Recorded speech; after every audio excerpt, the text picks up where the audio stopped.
citizens that are seamless. Yes, we are not there yet, but it's not true to say that we don't have what it takes. Have we utilized what we have is the question. We do have what it takes. We have a very young, vibrant population that is almost always on the internet and using social media and doing all these kinds of things. We have now county governments, we have devolved governments that should then be looking at metropolitan developments and putting in place all the core elements of a smart city. We have, generally speaking, plans, the Vision 2030, that speak to these kinds of things. But the question is not that we don't have what it takes. Are we really utilizing these core elements? Because a smart city is when all these core elements come together. And a smart city is not just an end in itself. It's for service delivery. It's for quality of life of the citizens. It's for the economic, social, and other, aspects of the city, which then become growth engine, as you said. So Nairobi and Kenya does have what it takes, but we haven't quite taken advantage of these elements. And because these elements working on their own doesn't make a smart city. These different elements, a smart city is a system of a system, okay? So then that's the kind of thing that we do. But we will get into this as we go along, as we go along. But while I don't want to look like I'm just defending my city or my nation, we do have what it takes. It's just that we haven't seriously focused and prioritized a smart city as an engine of growth. And that is a question. Have we utilized what we have? Have we utilized our resources? Remember, Konza City started so many years back. That's true. But there has been a delay. We are talking about Vision 2030. This year is Vision 20. We are in 2019. 11 years down the track. 11 years down the line. Yes. Are we going to achieve smart city development in the country? Are we utilizing what we have so far? I don't think we will achieve by 2030 because Kenya as a country is the best country ever in Africa. But to me, we have a problem in terms of implementing what we're supposed to do. Smart city is the best idea. If any country want to move ahead, for you to have your GDP contribution that will improve your economy, coming to employment, we are suffering from unemployment. Everybody today, people are crying, youths graduate day in, day out, but the Kenyan system doesn't employ them, simply because we have not adapted this ideology of smart cities. No. For example, the Konza Technopolis is the best idea. Having an alternative cities from Nairobi. You see, now, for example, here in Nairobi, to me, if you compare other cities, if you move out of Nairobi, come back to Nairobi, you may see that you're not in your own country. There is a lot of traffic jam. And actually, it needs one thing to remove all traffic jams from the city center of Nairobi. One, to have the right priority. I saw the other day, we have a very good plan within the city of Nairobi that is undertaken by Kura. But now the implementing the right priority. You see, if we start from horizontal structures first, we put up proper road network. Then after the horizontal and vertical structures, now it's very easy for us now to move towards achieving what our dream is. Looking at smart city examples, we have Vienna, Toronto, Paris, New York, London, Tokyo, Berlin, Hong Kong, Barcelona, and Dubai, amongst others. Now, comparing what Kenya has, our situation, with Korea, how do you make of it? Actually, I think, Rambo, one of the things that we learned, and Mheshimiwa and I were part of the team that went for an exchange knowledge sharing program to Seoul, which is a smart city, is that smart cities just don't materialize. They must be envisioned. So leadership is very important in ensuring that smart cities are achieved. We must envision a smart city, then put the plans in place. These cities, you'll find the cities have very robust plans to make their cities smart. And they have identified what makes a smart city. The infrastructure, you know, both the physical and technological infrastructure, the people, the mobility, you know, all these things have been thought through a plan. And then there's very close ownership of the vision of a smart city by the leadership. these cities, all of them, if you drill down to them, you'll find either the prime minister of the country is the one actually responsible for the smart city plans, or the mayor of New York, for instance, is the owner of this vision to make New York City a resilient, sustainable, equitable, and smart city. Seoul, the same thing. There was the Seoul metropolitan government that has taken charge of it. They've taken charge of the plans. They've taken charge of the implementation. They've taken charge of the resourcing as well.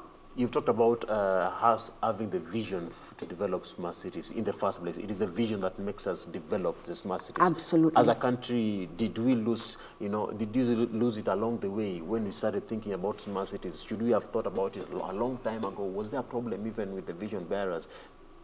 Who owns Actually, Ram, let me tell you, if you look at all these cities, the idea of smart city, the concept, everybody started around the 2015. You'll find London City started thinking about smart city in 2011 and set the 2015 plan for making London a smart city. Also, and we are not so far behind in that sense, because remember, Konza City came around that time. The idea around Konza City, didn't come such a long. It wasn't too late from that. And Vision 2030, at least in the concept and in the narrative of it, was already envisioning, technology as an enabler of growth, and that's what smart cities are about. And as I said before, smart cities is so that it serves citizens, it makes life better, it builds to the GDP, provides employment, provides ease of access to data, for instance. And so all this smart city, data, open data, Internet of Things, and all this analytics didn't start a long time ago. These are things that came with the advent of all these things. So we were not so far behind, but yes, there were some things that are missing. There are gaps. We have our development agenda sometimes has a cycle that is aligned to electoral cycles as opposed to a developmental long-term cycle. Which makes me want to, wonder, when it comes to bearing a vision, yes, and, working towards achieving the vision, it's about how many people bear this same vision. That is true, that's true, Ram. I want to explain by saying this. I want to compare Kenya with South Korea. In fact, South Korea at one particular point was behind our country. Kenya was ahead of South Korea. But if you go to South Korea today, it's 100 times ahead of Kenya. Why? I think simply because in Kenya, we love ourselves more than we love our country. If we can start loving our country, we own our country in our midst. We don't love ourselves. We put the interests of the country ahead of us, not the personal interests ahead of us. I'm telling you, within 20 years, we can achieve the Vision 2030 in the 11 years. But we don't own the country. We don't own the country, as far as I'm concerned. We don't bear this vision. No, this vision is not within ourselves. Our personal interests are ahead of the vision. But look at the Big Four agenda. The Big Four agenda is the best. You see, for example, it has universal health care. If that thing is being achieved, as we speak today, our people, they are averagely not able to raise even a mortuary fee. Let me tell you, Ram, if you go to these local areas, you find somebody can stay in a mortuary for more than 5 months because of affording to pay a bill. You see, this universal health care. Thinking of being achieving smart city development. Smart city development, in the first case, let me give you an example. If you start from example in Nairobi, I want to give you an example of a project which is implemented by the government at the moment, and it's called DLP, Digital Literacy Program. It's one of the best technology idea that will make Kenya to move towards smart cities. Making every young generation at the moment being digital literacy, it's very important. But let's see the method of application. We have invested a lot of funds, more than 27 billion in this program. But if you go to primary schools at the moment, they don't have structures. There's no lab. The items were supplied, but teachers are not using them. Ownership. Are you seeing this, Ram? We own. If the teachers were to own this project, we start from, first of all, structures. You put up a very modern lab. Make sure that every teacher, away from taking a teacher to school to train him, make this happen from the institutions of training. Now, once the teachers are coming out of college, they are already having an ICT knowledge that will go back, start impacting to students. If we start this gradually, we will find that in the 5 years or 10 years work plan, Kenya will move ahead. Now, you know, the State of African Cities 2018 report defines smart cities as those with a good track record of attracting foreign direct investments from geographically distant and diverse sources, and are socially and economically open to the world. In terms of this, so far, looking at Kenya's GDP rate, are we going to get a good track record of attracting the FDIs, considering we have challenges in within the country, high income inequalities, high population, we have unemployment rates which either are high, which range from high to very high unemployment rates? Actually, Ram, and I'm not here, I didn't come this morning with wearing the Warrior for Kenya hat, but in terms of what you just said about this report, we fare very well. We fare very well. I think so. And I'm going to divorce this from the smart city concept. When you look at the foreign direct investment and the elements that attract foreign direct investment, Kenya doesn't do too badly, to be honest. In fact, you know, there's this doing business, what do you call it, index. We jumped very many spots in the last year. I think we were 100 and something, and now we've moved like 17 spots or thereabouts. I'm not sure. Please don't hold me to the data. But we moved a lot of spots. You know, in terms of direct investment, investors want good return on their investment. So the fact that we have a pool of fairly very well-educated people, even though they're unemployed, is actually not a bad thing for foreign direct investment. It means that good resources are available to the investor. And again, the government has put in place quite a bit to make sure that, you know, there's a one-stop shop for investors to come and set up business. Our laws are good. It's one country in Africa where our commercial laws work. You know, you don't find places where people can come and take away your business because you're a foreigner. We can repatriate quite a bit of the money and the profits that you make in this country back to your country without too much of a hassle, provided you've paid the due taxes to the country. But itself. Economically, we are not doing that good. We are not. It is true. Economically, we are not doing that good. It's not even that we're not doing that good, because an economic growth of 5-point-something% is not bad. It's a trickle-down effect that we're not seeing, and that is why we're all talking like, where is this growth? Because the growth is there on paper, because the elements are there. But how has this growth trickled down to the mwananchi and to the table and to the mats where we eat? You know, it's quite interesting what you're saying there. We talk about the status of the Kenyan economy, but it has a ripple effect even in developing smart cities in the country. It has a ripple effect. Yeah. And look at the current situation. Just yesterday, fuel prices have gone up. At the midnight, by the way. Yeah. You see, Ram, let me tell you one thing. To me, we are moving in the right direction, but in a slow base. If we can restructure ourselves, for example, the implementing agents, let me aside for executive, when we're implementing these things, we can slowly grow to the best. The GDP at the moment, let me give you an example of in South Korea.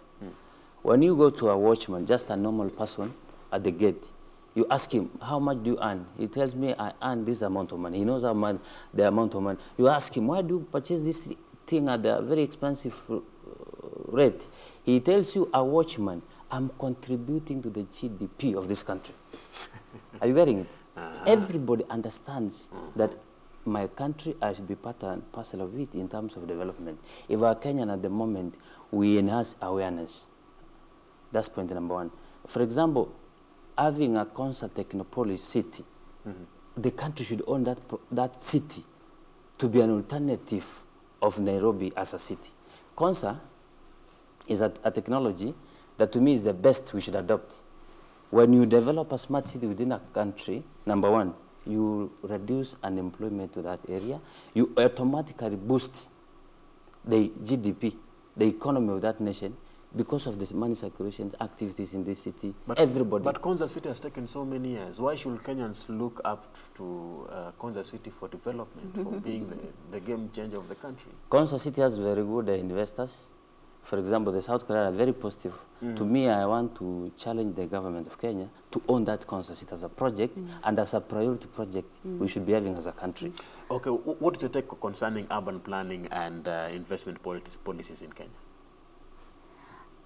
Generally, not just urban planning, we need to really, you know, as I was listening to Mheshimiwa Alpha, is that it occurs to me that it's all about leadership.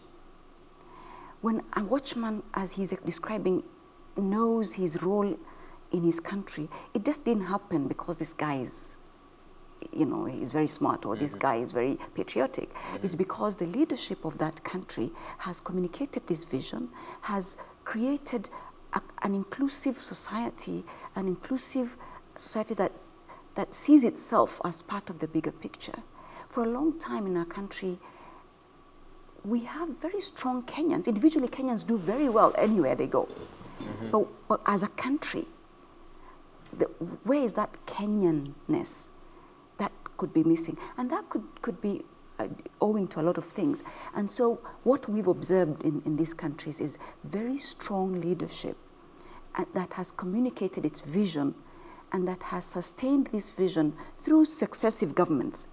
Because one of the questions we asked, as Mheshimiwa has said, is that before, in 1945, for instance, during the war, Korea was colonized by Japan. They were very poor, and they didn't have any of these industries they have today. But they sat down, they planned, they decided they're going to transform their country. And the entire country, we were told of women who came and gave their jewelry when the World Bank decided that Korea was not going to be qualifying for World Bank loans. People came and lined up and gave their jewelry. And that sent a very strong message to the Bretton Woods institutions of the time to say that this country has certain values and will be able to pay back, and that they are serious about their own transformation. But you know, in Kenya we have slogans. People say, "Wewe jega nchi mimi nitapaka rangi." Or wewe kula mimi nitameza mate. So there's all these things. So we need to really look at ourselves and say, do we really have a very cohesive? And this is why this handshake and the building bridges for some of us is a very important thing, and we support it wholly because, first of all, before we even think of economics of things, we must say, do we even see ourselves as one nation, moving together and working together to achieve something better for ourselves? Seemingly you are not.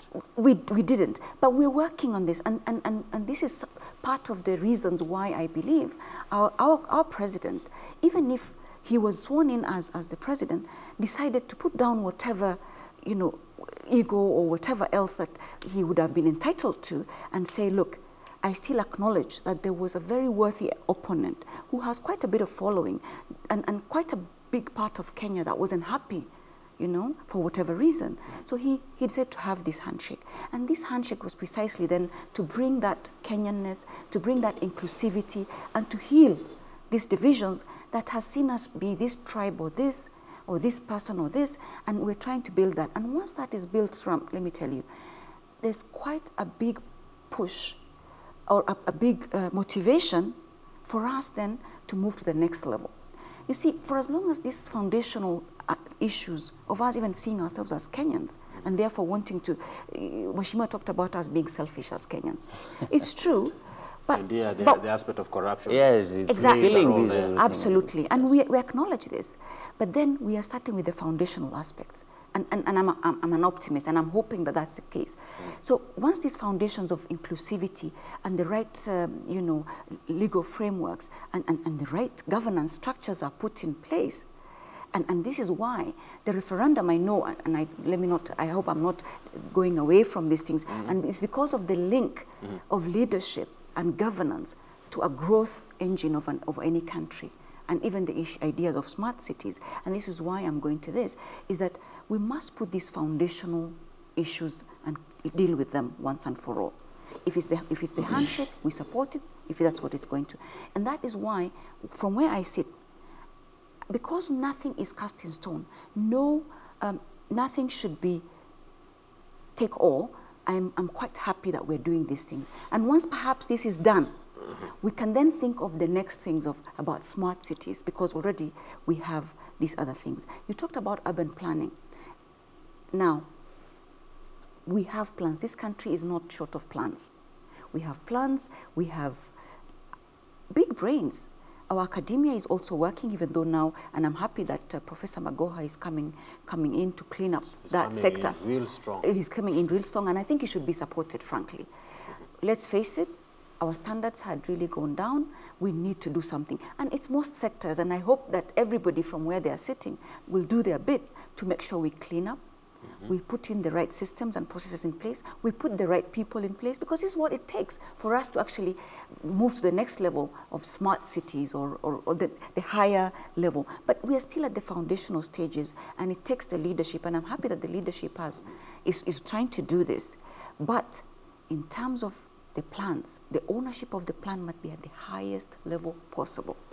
And this is why the presidency itself, and this is why Konza City must be owned by all of us, must be owned not just at our level as legislators, because we're going to do, and we'll speak about the legislation that would enable these kinds of growth and these kinds of smart cities, that highest level, the minister, the presidency, or whichever else governance structures that we put in place must own these ideas and look at the future of our country as a smart future. Singapore, for instance, has the Smart Nation Plan, right? Then in that Smart Nation Plan, then they have the cities plans and all the other smaller plans, sort of all aligned to it. And with regards to what she has talked about, it's all about cohesion. Cohesion, inclusivity. Yeah, inclusivity, working towards developing the country. Do you agree with what she has? I've agreed 100%, but I want to also to put more input like this. Let me tell you, Ram, if we can be having a government that is owning everything, we are not supposed to own things, but the government owns and controls. But I want to give you an example. There's one thing that is being pronounced here. Yes. People owning everything. People owning. And we should move from that tendency, by the way. We have urban and planning institutions. Yes. Are they doing their jobs? Let me tell you, if the government can own an urban development plan, let me tell you, for example, today, if the government can own the operation, we start from a very waste management system. That will affect even wherever you're living in. The road network. In fact, tell you, if we can be careful, next week we have traffic jam. As you are young like this, 20 years from now, you'll be having a son who's driving. But the Kenyan infrastructure within the same. I recommend, if we can now start, as the government of Kenya, do the right thing in the right time, have the right priority. For example, if we can start from infrastructures, it's just recently our president, I want to agree, he wanted to have a grant from China to have an expressway from JKA to the town. And it was a very nice plan. If you come from JKA straight on to Capital Center and then have an upper flyover, you could just town. You see, this thing would automatically traffic from our town. That we can work up at the office. Things are, let me tell you, if you go to Thika Road, do you know why? Every leader that comes in position, we should have a structure that the country, if you are coming, you are elected as a governor, as a president, as a member of parliament, you are supposed to implement what's in place. We are not supposed to come with our own ideas, our own manifestos. You see, for example, I like the way President Kibaki did for the last 10 years. To me, he was the smartest president we had.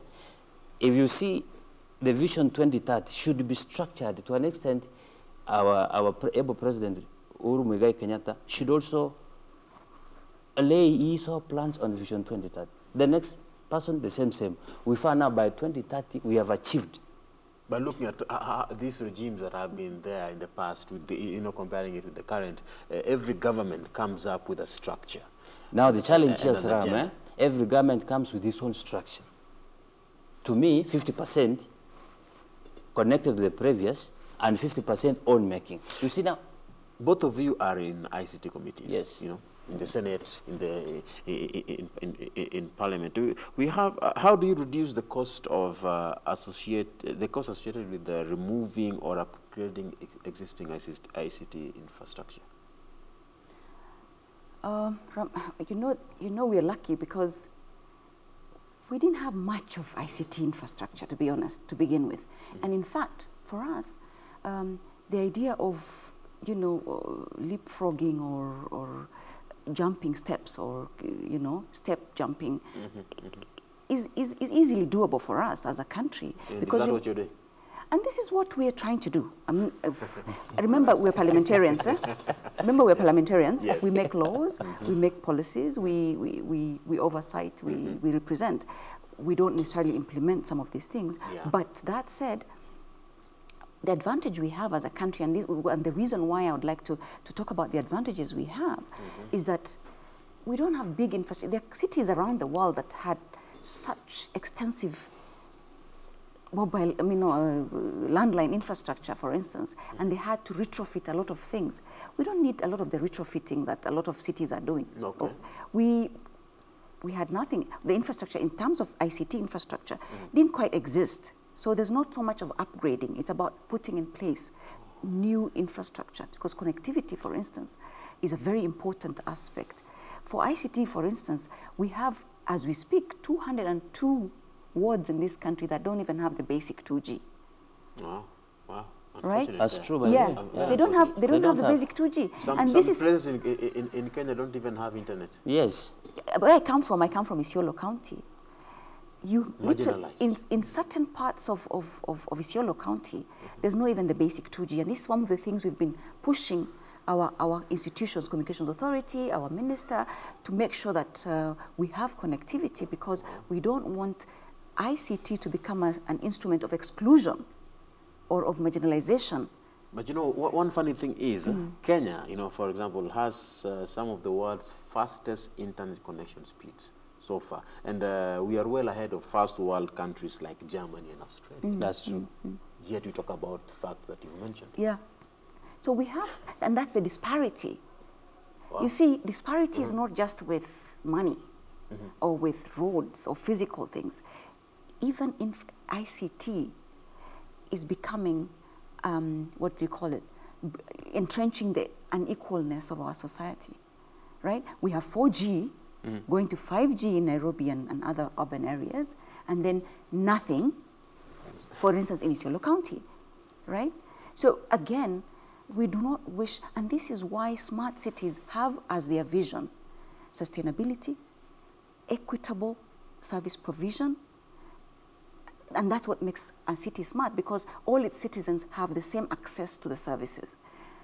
The person sitting in places like Turkana, Baringo, Isiolo, where there's no basic 2G, although now the government has promised us, because we've oversighted, we've asked them where this is, cannot access the same services at the speed at which we, the rest of us, sometimes they need to move hundreds of kilometers to the next place where they can find, I'm sure even this Huduma number, you know? Anyway, let me not open a Pandora's box. But that said, actually, one of the things, if well used, things like Huduma number are actually an element. There was a problem with the Senate Committee of ICT with regards to Huduma number. Yes. You had called We did. CS. We did.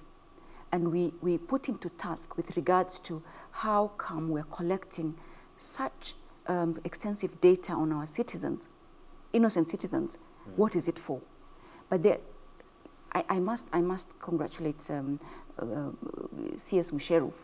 He explained to us what exactly it's for service provision. And Ram, when you look at smart cities use data to look at and what they call anticipatory government. You anticipate people's needs. And you know, with regards to what you've mentioned there, smart cities we need data to work. We use data. Yes. And how far are we with the data protection bill? Still in the second good reading? question.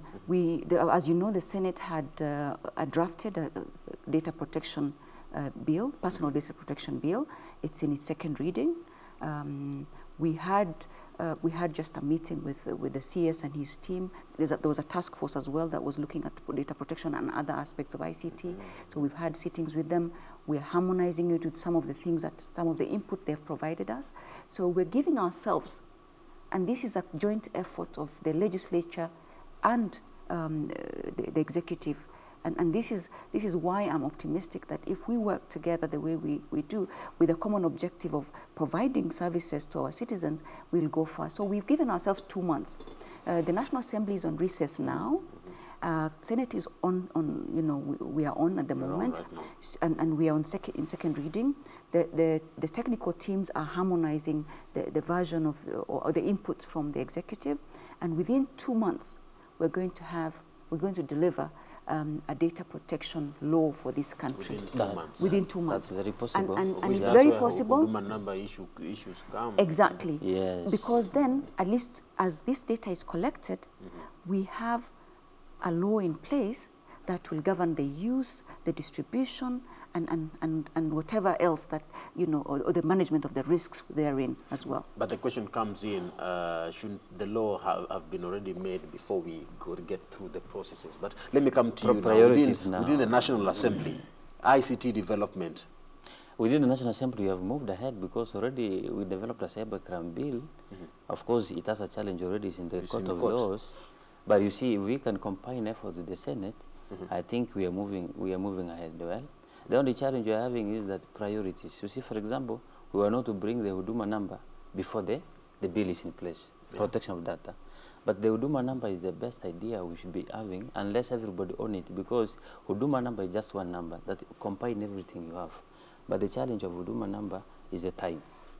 And again, the implementation. For example, I want to cite an example. The other day, yesterday, I saw the CS saying that you not extend the process of having Huduma number. If you go back to sub-county levels, whereby requirements for you to have an Huduma number, one is a birth certificate. Let me tell you, people have challenges to get birth certificates from the registrar offices in various substations. You find now, on Saturday, they are closing Huduma number. But the moment somebody applied a birth certificate 2 months ago, he has gone for a specific office to pick this birth certificate for the Huduma number, he's not getting it. I think, number one, let's get the right priority. If we start an item like Huduma number, let's start from the right procedure, have the relevant bill in place that already have been accepted by the President, data protection has been point number 2, because remember, every information of US RAM is going to be contained in that area. If this information is not protected, then you are exposed. You know, in Rwanda, the country is active in involving the private sector in goals towards creating smart cities. That is in Rwanda. That is true. But you know, how in Kenya, maybe your take on this, how far are we in terms of involving the private sector? Actually, you know, I want to go back to the issue of ownership, Ram. Again. Yes. You know, that is the root core and the root problem and when of we everything. when we talk of ownership doesn't mean you implement it things yourself, right? I may be the owner of this project, okay? But it doesn't mean I am the implementer, I am the oversighter, I am the policer. No. Ownership means that providing the strategic direction, right? Are we involving and then we involve people.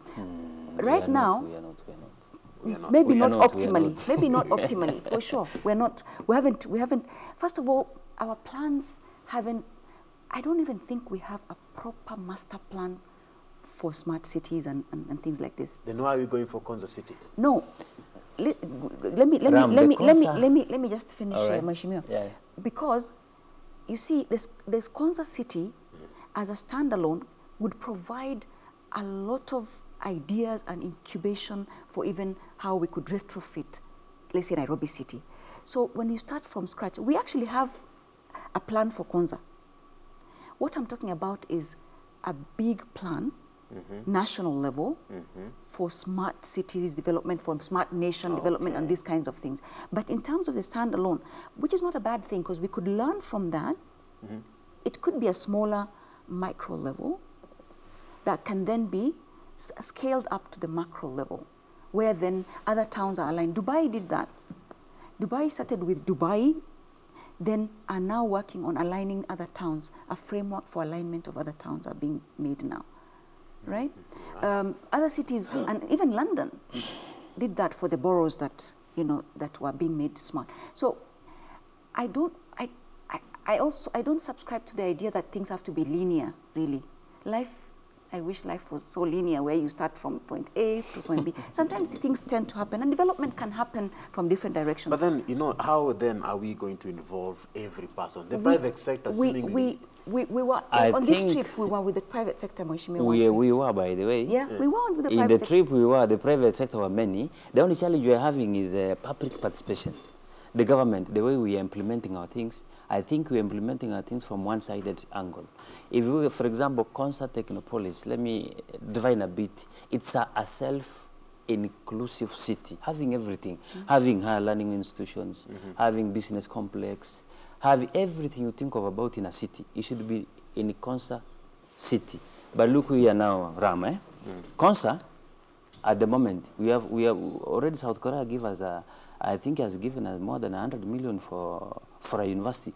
But if you go to Concert at the moment, you cannot find a government project all going on.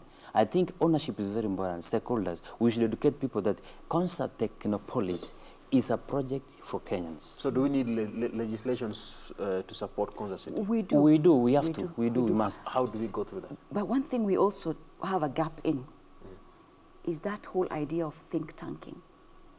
You know, we seem to be doing things based on, you know, haphazard, ideas that crop up. What we learned in Korea and a lot of these other places was a think tank that is multi-stakeholder. That think tank has the private sector. You see, and that's why I was talking about ownership. The think tank is a multi-sectoral.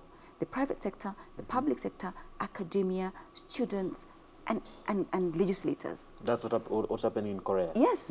This think tank is actually housed at the University of Seoul, I think it's the Faculty of Urban Sciences, right? Wow. Look at even the curriculum in the university are actually geared towards enabling smart nations and smart cities. So, but it's because they have the policies in Korea.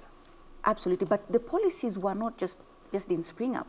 Because remember, even as legislators, we need input from experts to make the laws sometimes, because certain areas may be technical, maybe. So that's why these think tanks, in Korea, for instance, we saw the government always putting in place a think tank that has everybody included. So once this thinking happens, everybody already owns it because it's their plan. It's not just a government plan that's being handed to the private sector. So when we talk about is private sector being involved, perhaps not, because we must involve them not at the point where you say there's a city coming up, so come and buy a space. At the planning stage, the private sector must be. But it's chicken and egg, Ram. Because sometimes it's delicate there. It is delicate because what happens is this: smart cities enable public participation because of the way information flows. There's open data. But then, so, sometimes you have to make policies to make smart cities, but where data exists and people are already working together, then it makes for a smart city. But so we just need to harness, we need to have a coordinating body that is coming to put together, because smart cities are just the different systems being brought together so they work seamlessly together and they serve the people well. I think I want to agree with the Senator very well. As we speak, at the stage we are at the moment, we need people who are very sharp. We include every sector that will run this country. But in Kenya, if you look at public participation, most Kenyans don't even know about Concert City. They just hear there's something called Concert City, there is something happening, but they have no idea what it's all about. I think it's all because ownership. If the country can own Concert City, but they can't own. They can't own without knowing anything about it. How do you own what you don't know? Now, that's now the challenge of publicity. Ram, let me tell you also. But let me tell you, Ram, one of the things we should also, what I've seen, for instance, I don't think we have resourced. You see, a concept must be resourced for it to come to fruition. Okay. I don't believe, and this is why I'm appealing to our government, to really throw its weight and its resources behind Concert City, and so that we can actually actualize it and learn from it, and then use these lessons to align other cities and other towns and other counties to become smart. Let me give you an example of South Korea. South Korea, is not developed by the country itself. It's developed by investors. And these investors, they are investors, they are their own people. For example, is the government part of the investors? Oh, the yes. government, by the way, the core mandate of the government is to provide horizontal and vertical structures. Then the investors come to invest. Let me give you an example in Kenya. Kenya, we are leading in terms of technology. At the moment, we are the best in terms of Safaricom, M-Pesa. In Kenya, we work with our banks within our phones. But if you can move around in concert, ourselves, you yourself included, you must be part and parcel of Concert Technopolis. Go there, purchase a piece of land, and get the model of the house you want. Invest in concerts yourself. Safaricom is the most leading and the most organization that makes a lot of profit. Me, I want to recommend at least let's have structures that ourselves we become investors of our own countries. You find a very able governor now, badala ya kwenda kuinvest in his own county, he takes all his resources back to either South Korea, Asia. That's where people are investing. To me, the only way to develop our cities, let's start from Konsa. Number one is ownership. We should own Konsa as our own thing, as our own agenda. For example, in South Korea, when they start an idea, they protect that idea and they aim of achieving the result within a very short time frame. Okay. But by 2030, it is expected that 6 of the world's 41 megacities will be African. And these cities being Cairo, Lagos, Kinshasa, joined by Johannesburg, Luanda, and Dar es Salaam. So now we're talking about plans for 2030, Vision 2030. Now, looking at Kenya, we have the Big Four agenda. But now, how does smart city development synchronize with the Big Four agenda? For example, we have the one agenda concerning affordable housing. How do we synchronize it all? Actually, Ram, we also need to demystify the whole idea of smart cities. It just means that that city is providing services very quickly, and the life of the person living in that city is better because of the services, be it infrastructure, be it how we move around the city, the mobility, be it the water services, be it the electricity services, be it. So technically, just to improve the lifestyle. Yes, exactly, and the livelihoods of these people. And then the way you work, your productivity is more and you're contributing more. So smart city is not some scientific, science fiction gadget or anything. It just means that the systems of a nation or of a city work so well together that I can get services very quickly. I don't have to go to Nyayo House and queue for 10 hours, and I don't have to queue on Uhuru Highway to get to that other 10-hour queue on the traffic. That is not a smart city. Smart city just means if we can decongest, if we can provide clean water, electricity, and all are working together, it makes for a smart city. Now, the Big Four agenda would definitely, if well implemented, would contribute very much with those kinds of access issues that would make our cities and our nation smarter. If let's say universal health, and that everybody can go somewhere get health services, and that we have good homes through the housing schemes that the government is doing. We have security, we have that already makes, so these are contributing factors, because at the core of a smart city is service provision and contribution by the economic sectors. So the Big Four agenda is a brilliant idea, and because you have to break down big strategies into small things that can be implemented, and this is why the Big Four agenda is our implementation framework. It is our broken down vision of providing decent housing, healthcare, and things like that. But the problem is in the implementation. Wishmi was talking about, or was it you, Ram, that was talking about the government going to borrow some money. There's nothing wrong with borrowing. Even Korea borrows. America borrows heavily. But are we over borrowing? But I'm getting there. I'm getting there. But the borrowing must have a return on the investment. Where, let's say I've borrowed for a road. That road must sustain itself. If I've borrowed for say, you know, what was that? The rapid transport system from JKIA to Gishuru, for instance, it should pay for itself. But the problem with our borrowing is that it sinks into somewhere. There's no return on investment on that. It gets lost. It gets lost there. On the mid-distance. Exactly. And this is why then we're having this debt burden. Ideally, money you borrow, because even today when you borrow money and you build a house, the return on, then you rent that house, you'll pay that loan, and you grow wealth. But if you borrow today, and it goes to somebody's pocket, or it goes to consumption that doesn't really create wealth, then that's where we have a problem with some of these borrowings. And this is why we have a problem in some of the debt levels. Not because borrowing is bad, because modern society and modern civilization is built on borrowing, but the problem is where is the return on the investments and the borrowing? And this is where, as legislators, we're going to oversight, and we're going to make sure that every single project has either a return on investment plan, and we can see in a foreseeable future that we will break even and start to create wealth for this country, or we don't, then we start, you know, fighting the borrowing. I hope the Senate does well in terms of we are doing it. We are doing our job.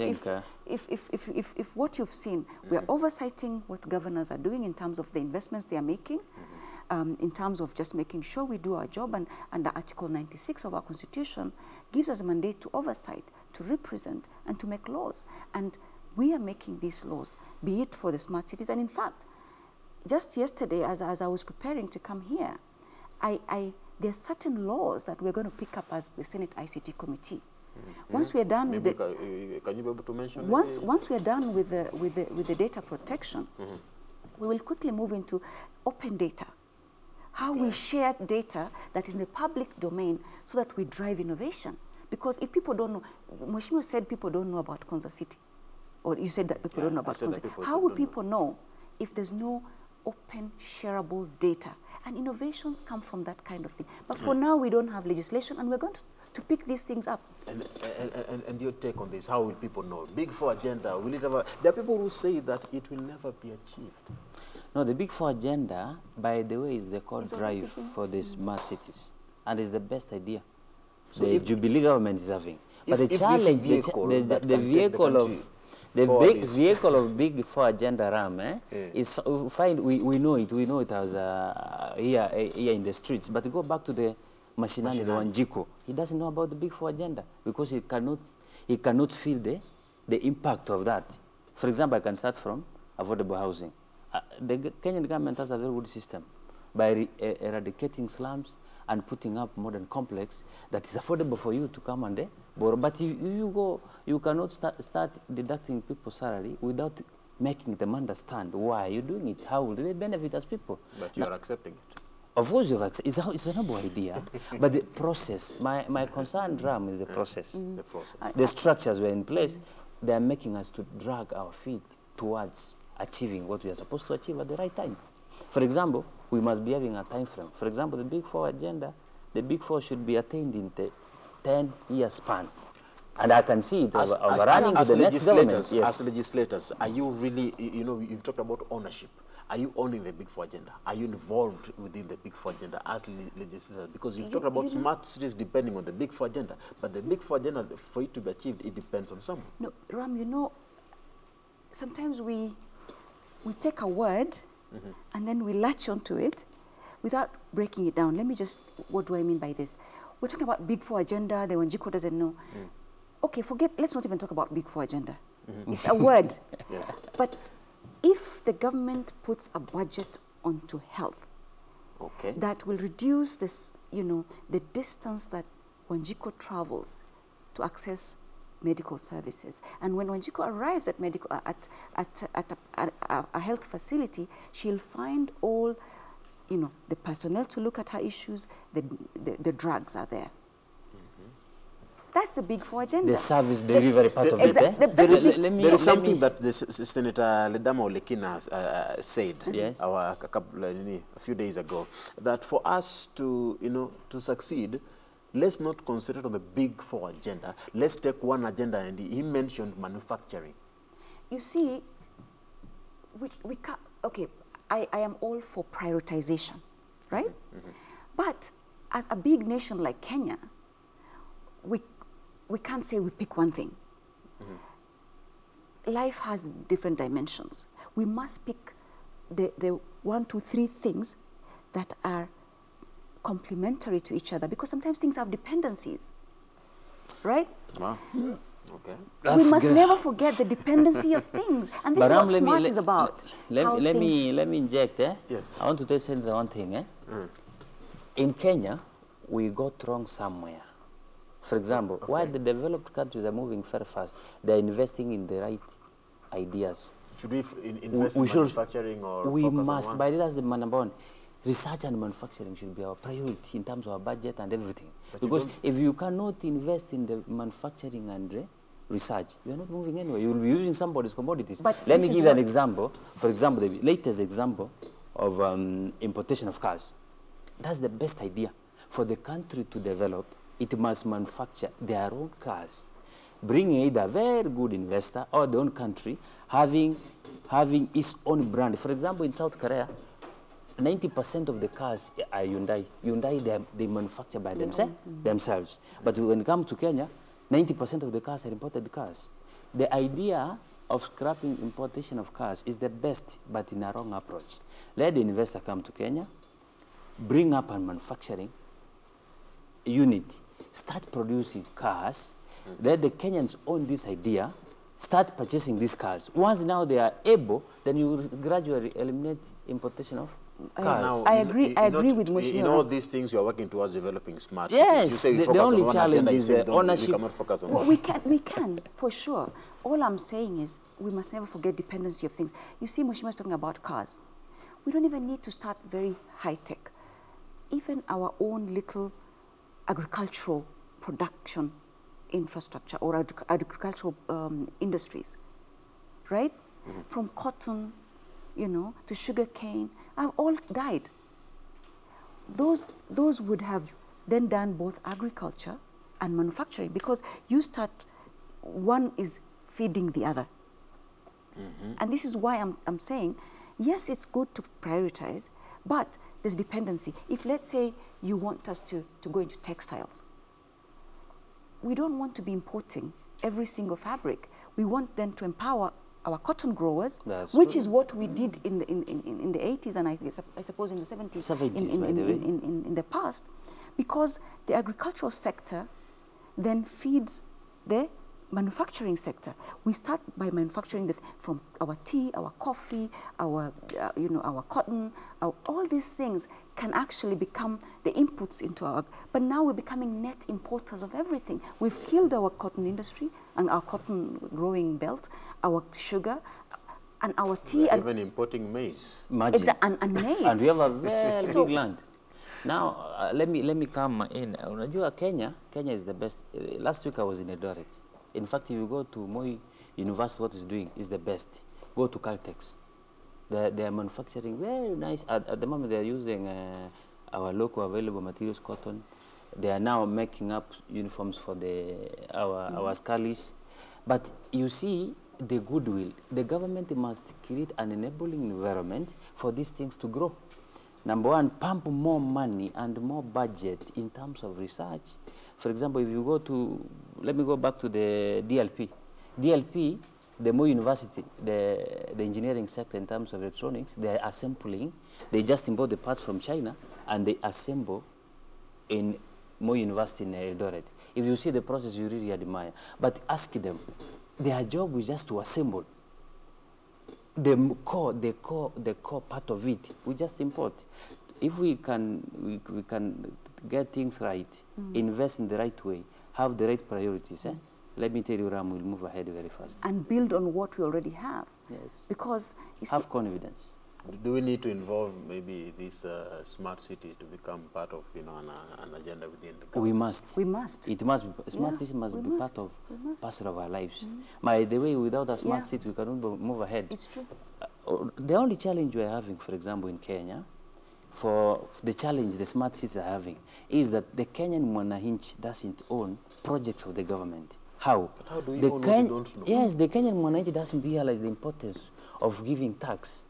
If you raise, for example, yesterday there is fuel hike. Now, the common Mwananchi cannot see the value of these additional shillings.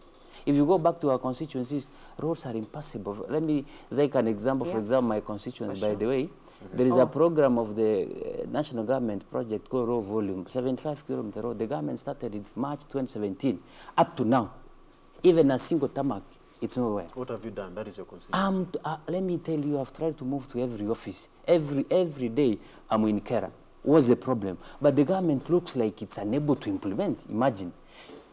Investing a lot of money. The Mwananchi believe that it is your failure, not the government. The government has a problem. Let me give you an example of that road. And that's a good point, because when we talk about government, we are an arm of government. We are an arm of government. And this is why we must take responsibility for some of these failures. But remember, Ram, we are just... as oversights. We just make laws and oversight. The implementing agency, which is the executive, to me has a problem. Let's head over to the tweets, because I'm seeing so many people have sent in. At Wycliffe Owino says, Abshiro, at Senator Abshiro, smart city is such a great idea. Can you have functions like expos in order to educate people about smart city and make them understand on how it works? Very good idea. Very good idea. And I like that. Actually, we haven't sensitized the public on what exactly smart cities. But also, remember, Ram, we're also learning. I mean, and this is why we were actually on this trip to go and find out what exactly. I cannot purport to know everything about smart city, but that's why I'm appealing to the authorities to put resources in this whole idea of smart cities, because everywhere else resources have been availed and very robust ownership created using these resources. So a very good idea, and in fact we should have people like what was his name again? That is at Wycliffe Owino Okech, Gaia. Okay, at Gaia, to give us ideas, and then these ideas can be compiled and used. And by the way, smart cities usually have a portal where citizens can actually send questions, ideas, and things like that. I don't know if Nairobi has, and I hope that we're going to create this portal for Konza City, although of course Konza is still in its development stages, and that's a very good idea. We should now embark on teaching the citizens what a smart city is and is not, and how and what it actually means. Not even the citizens, even us legislators need to be educated, actually. Yeah, and that was what I was about to say, because we talk about teaching the citizens. The citizens do not just look at President Uhuru alone. Yes. They will also look at my member of parliament, yeah, my that senator. That is true. Of which the senators are saying that the government is not providing public participation to the citizens, and the citizens look upon the senators and the legislators and the MPs. But no, but we have made laws about public participation. I must give to Senate. Is it effective? That's the challenge. Now, you know why I hesitate? Yes. We haven't measured. And are we 100% effective? We are I not. don't believe we are. We are not. But have we done our bit as Senate? Of course. We have, and as legislators, because we have put laws in place to make sure that public participation is part and parcel on everything that our counties do, and even our private sector does, so that then we have the laws in place. But then implementation is, of course, another story. But we, at least from where we sit, even as we make laws, not a single law has been made without a very robust public participation from all stakeholders involved. So it's a first step, but we're getting there. Ram, let me tell you, laws are there. The only challenge we're having is implementing these laws in the right way. That's the challenge we're having. Government is the main actor. When you say laws are there, look at data protection laws. Not all laws are there. Not all laws, but we cannot agree, not all laws, but those laws which are in place. Let me give you an example, which is very core in smart city. Traffic control. At the moment, let me tell you, the Kenyan government has a very smart way of working. Instant fines. If you have, in South Korea, they have very sophisticated cameras. In fact, when the camera goes at 2 million, they have installed every camera in every corner of the street, even in your house. Now, you cannot find a police officer controlling traffic. But in Kenya, we have one funny instance where we have traffic lights that are working and we have police officers who are put there to man the traffic. To man. Yeah. But the systems of police officers will never make them not move from the road. Why? You see, for example, a police officer can commit a traffic offense, a minor traffic offense, for example, of a speeding. A traffic officer will tell you, park your car, let me have your driving license. He moves to do other businesses. Number one, look what he has done. He has forgotten that you are also a very active Kenyan citizen who is also up to the task to make Kenyans moving ahead. We should be having instant fine in place. And these instant fines are not supposed to be meted by human beings, by machines, by cameras. Once they pick your error, the system already it just automatically updates your error and your fine. You are supposed to go and pay your fine instantly. Then we'll be moving very fast. This goes back to what our investments are doing for us. We invested in cameras. Every time we're driving, something flashes in our eyes. But those are wrong cameras. So they're not working. What are they doing?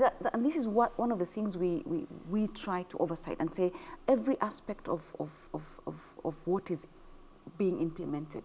How is it working to serve the nation? How is it working to serve the people? Again, the bureaucracies are what makes a city not smart, right? And he talks about people taking. So I don't know. Anyway, this subject Ram can go on and on for until 2022. It will never come to an end. Until we become. But the main thing you have to understand, the core implementer, the core driver of smart cities is the government. The government. Yes, and then the private sector. And then the private sector. Yes. The two must be harmonized. But I beg to differ a little in terms of the initial visioning and bringing resources together, bring everybody together and having the vision for it and supporting it and pushing it, yes. But when it comes to now the investments into it, then it goes to the private sector. That is true. So it's a partnership, but you're right, it must be driven by government. Remember, you may be a very good investor, but without a vertical, without an horizontal structure, for example, a road network, you will never invest. Absolutely. You cannot invest in Constant City if there is no good road network. You can never go there if there is no net connectivity in terms of in terms of connectivity, power. You had given examples of technology that helps people when it comes to traffic. There is someone who is even asking, will you be able to see where you will be able to park your car? Quite interesting there. Actually, you know what Singapore did? Was it Singapore did? They started with a virtual smart city. Then they did now the real thing because they learned from, anyway. Let's get the idea right. In smart cities, by the way, we have BOTs, eh? Yes. We reduce private cars to the center of the city.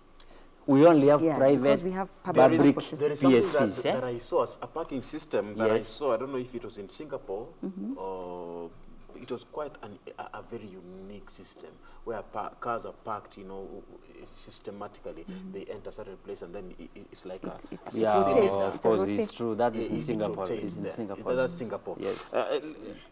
Nelene Winnie says, will there be free Wi-Fi in smart cities? Yes, actually, yes. That's the drive. That is the number one thing that is Wi-Fi in smart cities. You know, when smart cities, when talk of infrastructure, it's the physical, it's the technological, it's all these things coming together. Yeah, in fact, certain cities are working towards connecting people through. They even converted. You remember those public booths that used to be phone booths? Those were became the hotspots all around. In fact, that's how they retrofitted their cities to become smart. It will never be a smart city minus a free Wi-Fi. Yes, now, absolutely. This question goes on. The same person says, and if yes, don't you think you will be encouraging idleness? No, now the problem here is the understanding of that. Remember, we should use what we have in the right way. Idleness is a sign of unemployment. Yes, exactly. If everybody is busy, let me tell you, if everybody is busy, for example, let me give you an example of Geneva. Kenya right now. Okay, in Kenya, you find people loaded in the streets from morning to evening. Why? unemployment. They are looking for jobs. But in developed countries, for example, let me take in Switzerland, during the day you don't find anybody in the streets. You just find empty streets. Why? Everybody's in the office working. But during the off-peak hours, they have risen up from the office who see people in the streets. The core problem of Kenya is unemployment. If we solve this problem by developing smart cities, remember, number one we are trying to eradicate is unemployment. And in fact, the hotspot can be used to work.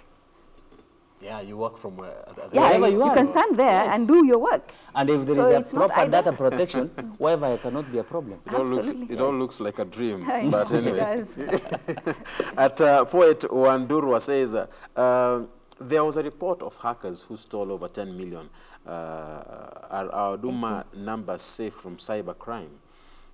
All right, let's talk about cyber security. Okay. Cyber security. Cyber security is a concern in the Republic of Kenya, by the way, and that was the main drive for the cybercrime bill. But the problem is that it was not well done. It was not, everybody was not involved in this process. That's why we are now in the corridors for the law because of that bill. But if we can be having a very proper framework of law that will protect our data, we reduce the cyber crimes, then I'm sure that all these menace we are having in the online things, it will come to end. But remember, even in countries that have very robust cybercrime laws, hackers are continuously, improving their So we cannot eliminate probably hacking, to be very honest, but it helps to minimize and to have something in place so that at least the law can be applied even if it's retrospectively. But one interesting thing is we are talking about sensitive data here. Yeah, that's true. That once a hacker gets a hold on, a lot can be done. But systems have been put in place. One thing that we asked also about, CS Musheru, was about what do we have in place at the moment. Even though we don't have data protection laws, there are different laws that protect different data. So those already exist, but now the data protection law then takes it to the next level of maybe commercial, if somebody is to sell your data for commercial purposes without your consent, and how it's used, and how your data is transferred from one place to another without your consent, and also then provides ways in which to mitigate these kinds of things. Jerry Kinuthia asks, is it wise to pump funds to a Konza City project while public funds that have been stolen have not yet been recovered? It's very wise. Very wise to pump public resources in the Konza City. Two different. Let me tell you, the Konza Technopolis, if the common manager will understand what it contains, is the best idea we should all of us focus as Kenyans. But the only problem we're having is rampant corruption. It's because of corruption is when your personal interest ahead of the country interest. But now corruption is everywhere. It's everywhere. So wouldn't we say that it will not fail to miss within the development of smart cities? It's a fair concern, I must say. Of course, corruption has permeated everywhere in our society, let's face it. Now, what does that mean? We must divorce the process of fighting corruption from then our developmental agenda as well. Because we can't say because we are corrupt, let's close shop. We must continue. But now systems are being put in. You see, the fight against corruption that the president has instituted. Today, to be very honest, and also, Ram, one of the things I want us to get out of is this very cynical view of our country. This Kenya, when we talk about Kenya, sometimes I feel like tunadharau, We don't accept the reality. People say tunavumilia kwa Clearly, I agree. And perhaps, and we may be justified. But there comes a time when we must then also say, okay, can we see some of the good things that have happened? Look at the DCI, Kinoti, and the DPP, and everybody else. Look at the number of, okay, sometimes they get it wrong, but they are making an effort. But the common mwananchi down there, the Wanjiko down there, doesn't feel, sleeping hungry, spending sleepless nights with children. Absolutely. I think absolutely. Fighting corruption is the best thing, and we should reduce. Must continue. But my challenge here is we are fighting corruption in one structure. to me, the government should improvise the best system of fighting corruption. In that, if you steal today, you are punished. But the system for tomorrow will not allow you to be corrupt. We must have systems in place that to reduce corruption, not by the word of mouth ram, all by taking people to jail. I will take you to jail today, another one sits tomorrow. But if you are taken to jail today because of corruption, let's improve our systems in the sense that if you are caught in corruption, for example, I want to agree in South Korea, is it in South Korea or not Korea? South Korea, they jail a president, by the way, because of corruption. But in Kenya, that's next to impossible. And it's not even, it was somebody using her office to be corrupt. There was political responsibility. But you see, Mheshimiwa, you know, we keep saying government should do government. We're government. Which politician, which one of us have ever taken political responsibility, some of the failures? So we also need, members of you know, parliament are now talking about who you are liba, who you are lifanya, who is this person looted. But interesting. But at the same time, and we're the same people to give solutions. We're part of this society, Yes. You know. So again, we are not immune from some of these things as legislators. But are we trying to do our bit? Absolutely. At the Senate, for instance, you will see a lot of oversight, a lot of questions and hearings in an attempt to make sure that we are oversighting and making sure that we execute our mandate as per the Article 96. Is Huduma number going to help fight corruption, since the government will be monitoring all our activities, that is at Njoge and Bari? It will, by the way. It will. Huduma number will. It has potential to. Yes, if the government will improve the structures very well, Huduma number, remember, the moment you go anywhere, you thumb yourself, your details are there. That means you never have two IDs. You'll be having one. Yes. At Wycliffe Owino says, Gaia, says, how much of the infrastructure of transport will the government intend to put into the smart cities, considering that the transport systems are not fully realized? Are we looking at a structure that sees vehicles such as trams and bullet trains? That's the idea. That's the idea. That's the idea. Yes, definitely the idea, for sure. And of course, and this is what Mheshimiwa was saying about the borrowing to make the expressways. Right. Because actually smart cities, especially in Korea, what we saw was that there's a big city like Nairobi, and then other smaller smart cities around it. Of which that one answers this question. How many cities are they targeting to build in Kenya? Yeah, that's what I'm saying. Yes. Usually you have a big metropolis like Nairobi, then you have other smaller, very smart cities where people work and really live and do everything. But then that also becomes a feeder to the other bigger cities. That is true. You know? The number of cities to be built in Kenya, it will determine the one complete one. For example, if we take an example of Konza, if Konza will be operational now, it will trigger other subsequent cities, development of cities. But without one as a point of reference, we must get then one we right. cannot move on. Wow. Let's wrap it up here now. Someone saying, Atiza says, such great minds. I'm loving the conversation. I like the determination of the two leaders, and I'm sure this project will be a success. Kudos. Wow, people like what you've said there. All right, we have a saying, someone saying, at Poet, enjoying the show. Thumbs up, KBC, for such an interactive discussion. All right, at Faith says, you didn't involve citizens in the Huduma number concept. All right. It's true. Yeah, That's true. I That's agree very true, 100%. By the way, even we legislators felt that we were not involved, and that's why we had a bit of a problem. So tuko pamoja hapo. Tuko pamoja. Hata sisi tunafanya complaint. Remember your party. Microfinancing. At Martin says, the government has a portal of highlighting all its projects and achievements. Do you have a portal where one would do a follow-up of the smart city?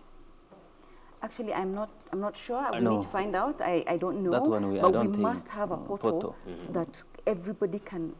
Most smart cities have a portal. But remember, Konza is still not reached there, yeah? So it's on the process. It will be there for sure. It will be there. Yes. All right. Finally, at Kambura, tweets are so many. Right, I'm loving the show and the conversation. Watching from Mombasa. Thank you very much. Keep the tweets coming in. The hashtag Good Morning Kenya on Twitter, at Jane Wambui, at Ram Aguko, and officially at KBC Television. Tell us what you think about smart city development in Kenya and generally in Africa. This morning, I was joined by Honorable Sen.Abshiro Halake Soka, nominated senator and the vice chairperson of the ICT committee in the Senate. Thank you very much. Thank you. Quite an interesting discussion today. Thank you for having me. All right, and Honorable Alpha Muluka, member of Parliament and a member of the ICT committee in the National Assembly. Thank you. I wish you the best when it comes to oversight and, you know, legislation. Right. Thank you very much. Keep the tweets coming in. This, the social media handle is on. We are taking a short break. It's all about smart city development. Remember, they say Africa is a third world, you know, in terms of development. But the question is, are we going to change this name from third world to second or even to first? Well, time will tell. This is Good Morning Kenya. Do not go too far. My name is Ram Aguko. We are taking a short break.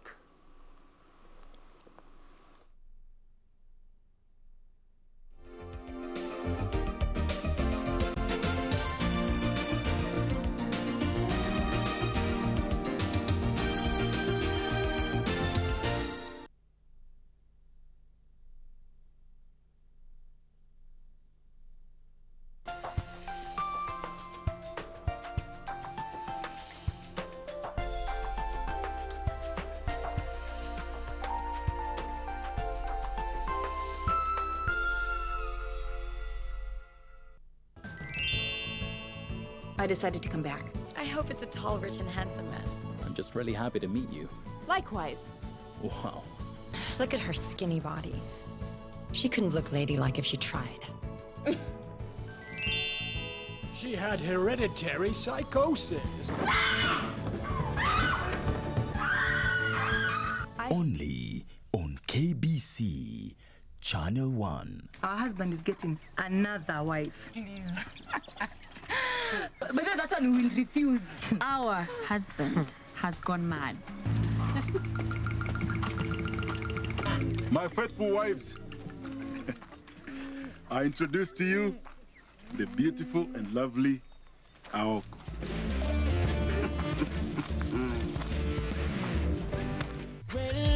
Embakasi Utawala tuko locked. Ungem Autanyaururu Kasuku Massive. Jeshi ya Nyeri Maua Nakuru wako locked mbaya. Kigumo Ward na ambao wote wako ndani ya KBC Channel 1. Akulaliki Wednesday bila the ref. Mbotela Auta Idara Kitengela. Kiambu County 33 Pipeline Meru anawakilisha. Rongai Maboksa pale go down. Karatina Auta Mlolongo wana enjoy show. Lare Sub County Auta Githurai 45. Lanet Barracks tuko ndani yake. Okongo Auta Carnation Maragwa Seti Nairobi. Thika wako locked mbaya sana. Watu wangu wa Nakuru Ngwaro. Auta Gilgil. Live kutoka Mazeras Bahati Massive. Embo Thika Massive. Siaya Shikambi Kakamega Bungoma County. Kusia Boda Kisumu City. Malindi yote iko ndani ya the ref. When I'm in Kenya, I tune in to the rave. Get your mind brave, focus, conscious. Kenya, East Africa. Right. Keep it locked.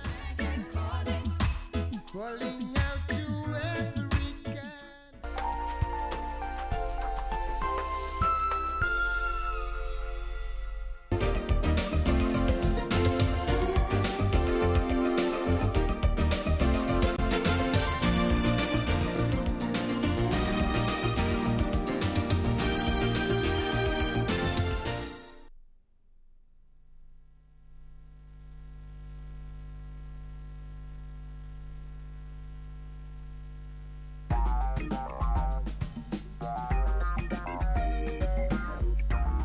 Thank you very much for joining me here today on Code 254. My name is Amos Ogwede. Today, the opinion that I want to find from people is regarding politicians or our leaders giving gifts to our clergy. Do you think this will affect the role that they play in this country of installing unity and peace? First of all, I think a gift is something, anyone, whoever willing to give a gift to anybody, does not matter where you're coming from.